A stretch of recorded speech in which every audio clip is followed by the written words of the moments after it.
ایک فلم ہے جس میں آپ موجود ہیں، یہ سارے کلاس والے موجود ہیں. 1 کروڑ پروجیکٹر ہے، 1 کروڑ اسکرین ہے، 1 کروڑ فلم ہے.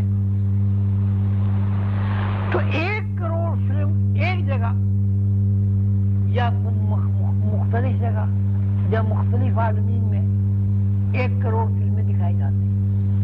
اب صورت یہ ہے کہ جب پروجیکٹر ہوتا ہے، آپ نے دیکھا اس کے پیچھے بلب ہوتا ہے بہت تیز روشنی کا، وہ جب روشنی فلم کے اوپر پڑتی ہے تو فلم کے اوپر جو نقش و نگار بنے ہوئے ہیں، وہ درخت ہو، کامران صاحب ہو، یا کوئی بھی ہو، تو وہ فلم کے اندر جو نقش و نگار بن رہے ہیں وہ لہروں کی شکل میں اسکرین کی طرف جاتے ہیں.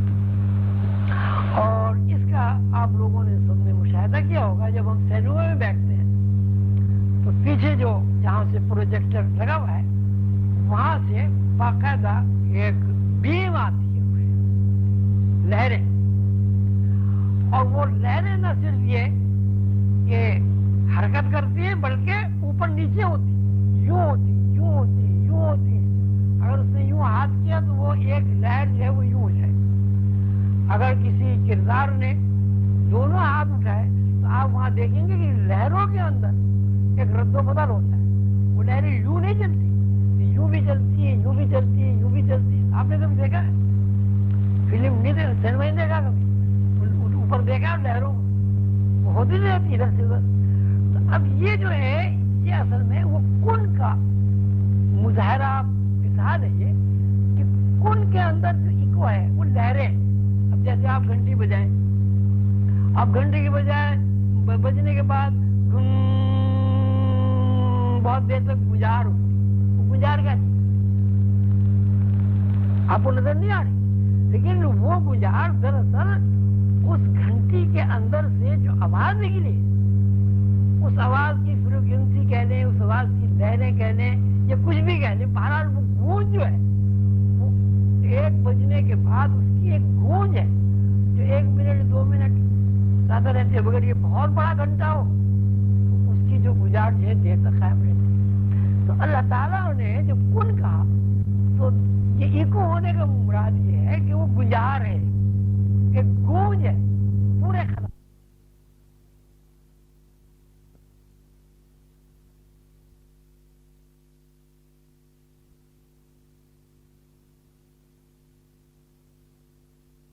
گونج ہے جو 1 منٹ 2 منٹ زیادہ رہتی ہے. مگر یہ بہت بڑا گھنٹہ ہو اس کی جو گزارش ہے دیر تک قائم رہتی ہے. تو اللہ تعالیٰ نے جو کن کہا تو یہ ایکو ہونے کا مراد یہ ہے کہ وہ گنجار ہے، ایک گونج ہے پورے خلا. اور وہ گونج جو ہے دراصل وہ لہریں. تو جہاں وہ لہریں ہیں وہ سب کا سب ٹائم ہے، زمانیت ہے. اور جہاں وہ لہریں مظہر بن گئی وہ سب کے سب مرحلے ہیں اور سب کے سب ڈائمینشن ہے، انداز ہے. نہیں سکتے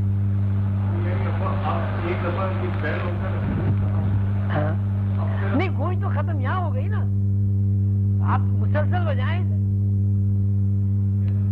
بھائی، مقصد یہ ہے کہ اس کو آپ 1 سیکنڈ کے لیے نہ چھوڑیں، مسلسل بجائیں، پھر گزار کیسے ختم ہوگی؟ تو یہ مسلسل کن جو ہے وہ مسلسل ہی کو ہو رہا ہے، اس میں کوئی وقفہ نہیں ہے. اور وہی زمانے اور وہی اللہ ہے.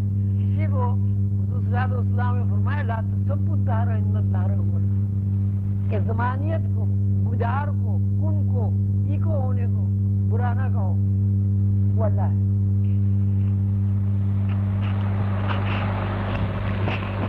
ٹھیک ہے، آج کی بات تو پھر میں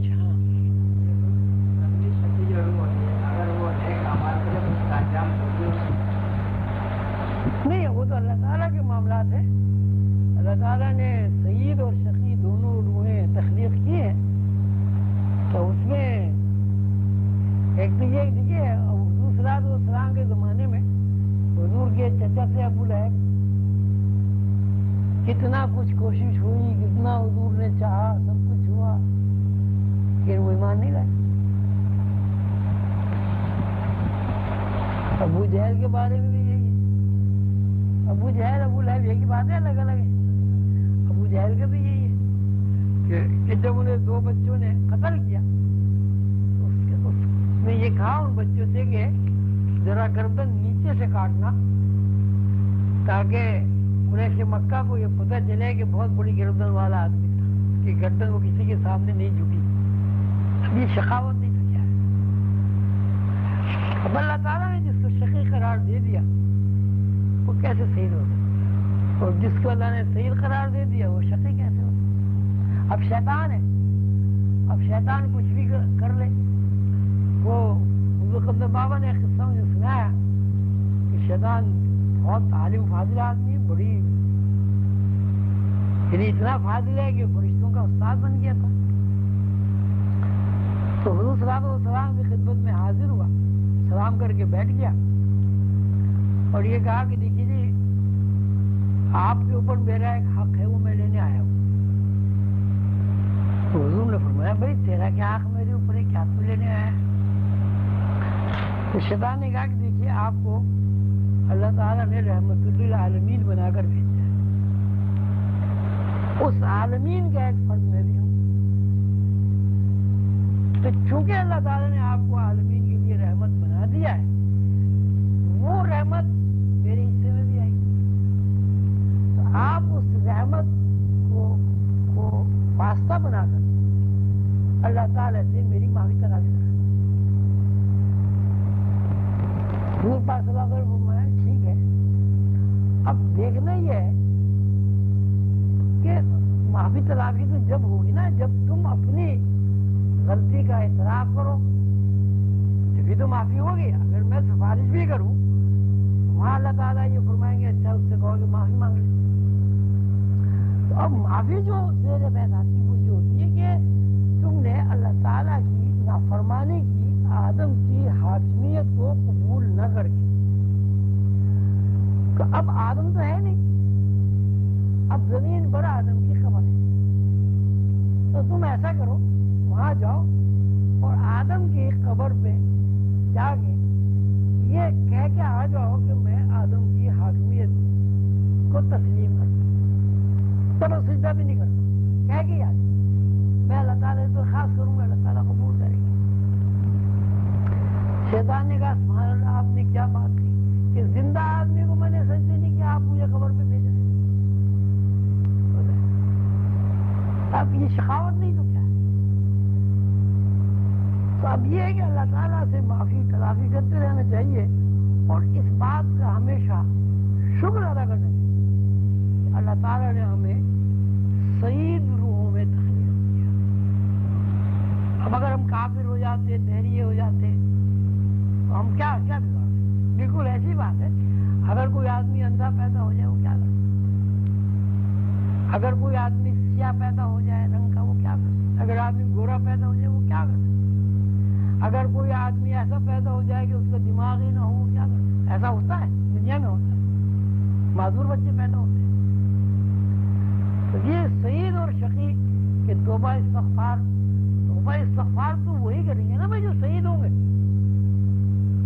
شقاوت والے لوگوں کے ذہن میں تو توبہ استغفار کا تصور ہی اجاگر نہیں ہوگا. اب یہ بات کہ اللہ تعالیٰ ان کو معاف کر دے یہ اللہ تعالیٰ کا اپنا معاملہ ہے.